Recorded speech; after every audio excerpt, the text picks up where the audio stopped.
અરવલ્લી પોલીસે 26 ઘંટ કબજે કર્યા। વિગતે જણાવીએ તો અરવલ્લી પોલીસે એક ઘંટ ચોરને પકડ્યો છે અને તેની પાસેથી 26 ઘંટ અને એક બાઇક એમ મળી કુલ 1,20,000નો મુદ્દામાલ પકડ્યો। અરવલ્લીના સૌથી મોટા અને જોરદાર સમાચાર આજે આપવાના છે કે પોલીસે કોના ઘંટ જબ્બે કર્યા। હા, અરવલ્લી પોલીસે એક ચોરને પકડીને 26 જેટલા ઘંટ અને એક બાઇકને જબ્બે કર્યું છે।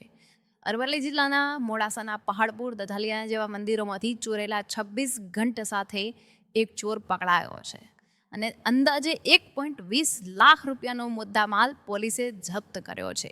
ઘણા બધા મંદિરોમાં ચોરી કરીને 26 જેટલા ઘંટ આ ચોરે।